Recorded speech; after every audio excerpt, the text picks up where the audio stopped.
All right, when I say the words Gracie University, what comes to mind? If you said the best jiu-jitsu school of any kind in the entire world, looks like you did your homework. And the best part is, this global organization known as Gracie U is headquartered right here in the city of Torrance. Welcome everyone, I am AJ Vitone and I am currently standing on top of the world. Standing on top of the fight capital of the world to be exact. You have to get up pretty early in the morning to work harder than David Singleton. It's 8 minutes after 3 to be exact. And as you can see, David and his father are far from finished. But this is what separates David from the rest. It's his work ethic. And trust me when I say, it's a work ethic like none other. Welcome back to the Sports Desk, everyone. It's been said that words are the most powerful force available to humanity. They can change the world, and most certainly can change minds. Now do yourself a favor, and please listen to these words you're about to hear from A.J. Fry Jr. He's a member of the Torrance Special Needs Program and competes in the Special Olympics. His message is an important one. It's something we all need to hear because we can all learn from it. When I was growing up, I never felt part of any team or group. We can all learn something from that, especially in these days and times when words, such as those, are so necessary to hear.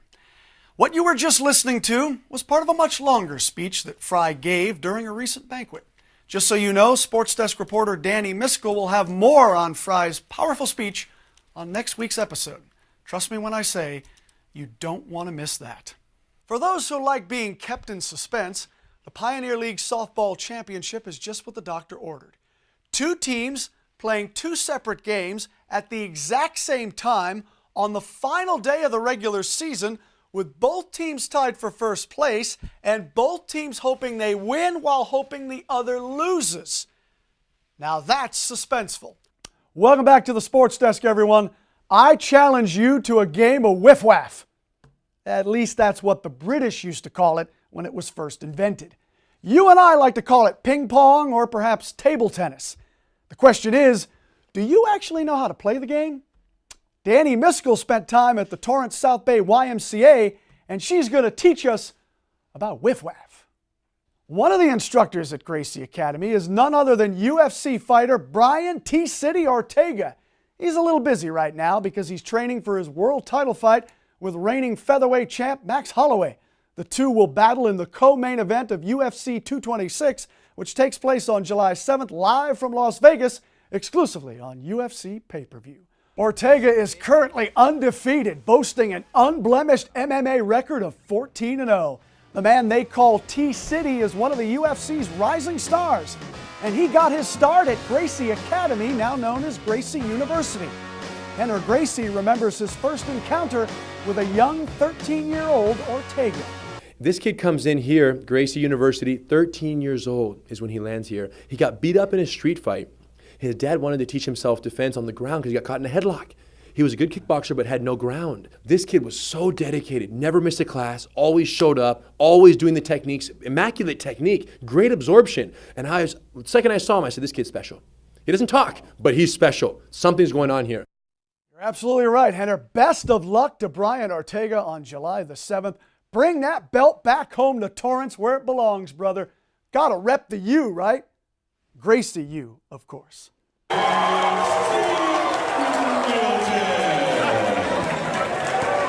If you're not familiar with the name David Singleton, you will be soon. Right now, he's a senior guard at Bishop Montgomery High School. And he just happens to be arguably the best high school basketball player in the state of California. Not to mention, one of the best in the entire country. And it's impossible for anyone to produce highlights like the ones you're watching without countless hours of good old hard work and dedication. Push, let's go. Come on. Here we go. This is where our journey begins, at the park, in the wee hours of the morning, where we find David and his father, David Singleton Jr., going through various conditioning drills.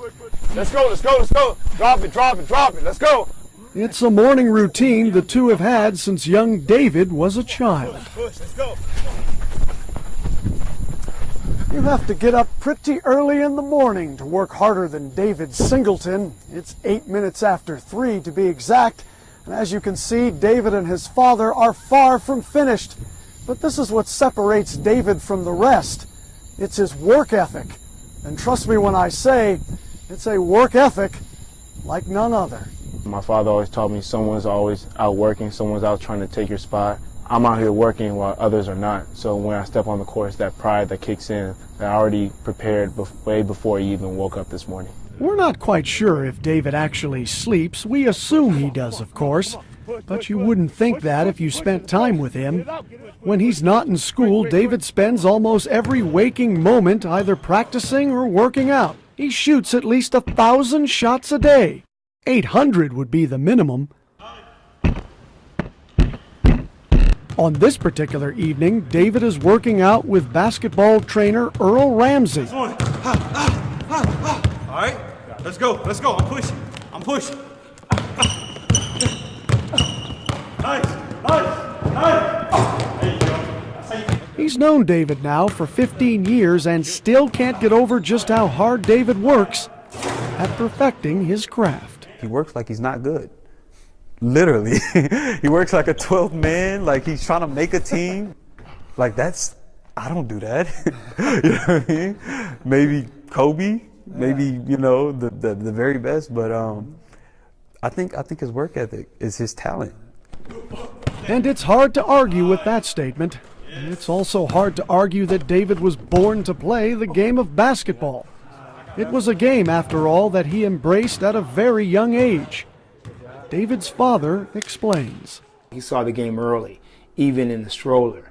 When he got out the stroller at 2 years old, 2.5, he's playing around with me, doing a little conditioning work, a little skill work. By the time he was 3.5, we put him in organized basketball. It was something that I thought that we can do together. And what started as a simple bonding experience between father and son quickly turned into something special. This is David at age 3.5. He's number 15 in this video.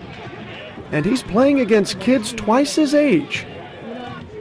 Earl Ramsey recalls his first encounter with a young David Singleton. David was probably 4 when I first met him. Exactly. So he was 4, but he was also playing 8-year-olds at that time. So I seen a lot of potential in him because, first of all, when they told me he was 4 and he was better than the people he was playing, that was kind of amazing.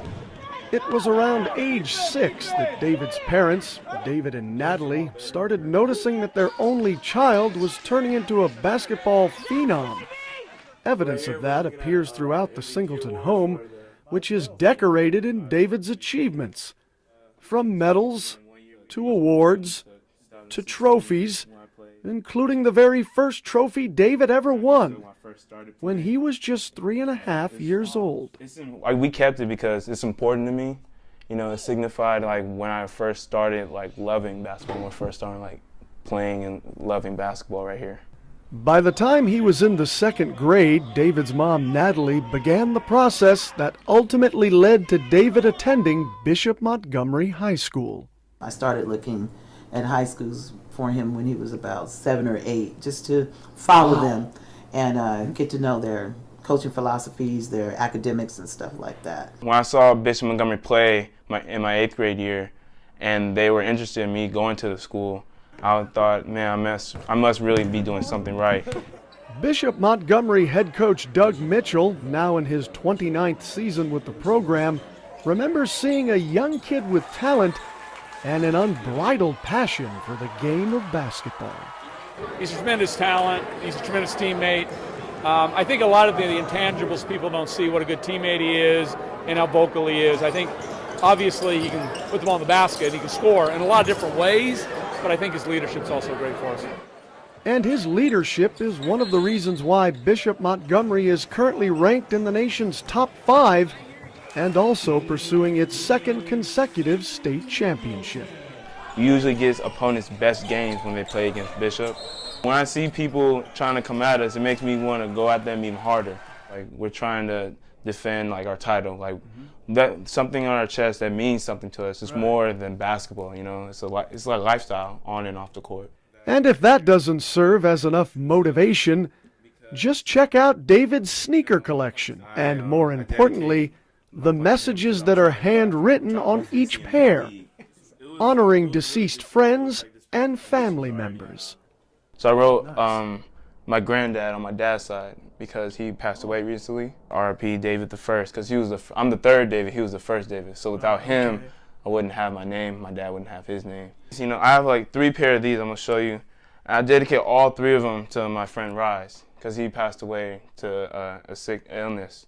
You know, he was my best buddy, you know.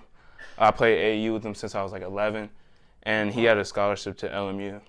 I wear number 34 because my cousin on the East Coast, you know, he passed away on the court, with an enlarged heart.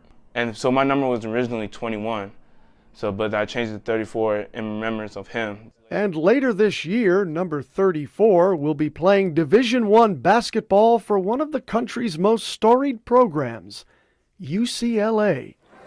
Bruins head coach Steve Alford, seen here at a recent Bishop Montgomery home game, was impressed with David's basketball IQ. More than a dozen other schools felt the exact same way, but David chose UCLA for several reasons, actually, not the least of which were more important than this one. For home games, I wanted my grandparents to see me play because they never missed a Bishop game, you know. So I want for home games, I wanted to continue that tradition of seeing me play. Whether he's dominating on the basketball court or simply walking through the local mall with his mother, David Singleton III is still the same humble kid he's always been. The kid who serves as a positive role model, always leads by example, and believes in the motto, family first. They're my #1 supporters, you know. They'll do everything to meet every game. And my mom and dad, they'll do everything to support me. And what I'm trying to achieve is to become a professional basketball player. And my grandparents, they've never missed a game. And so family means a lot. You would never know that just by talking to him, having a conversation with him, you would never know that he was at the level that he was at in basketball. Not that he doesn't like it, but he doesn't brag about it. He's a very social and likable guy in the classroom. Gotcha. Excellent student, no complaints, not disrespectful, you know, just a kind-hearted individual. By the time he got into high school, I knew there was, you know, it was going to happen. I knew it was definitely, you know, Division I. And now it's safe to say that all of that hard work is officially paying off.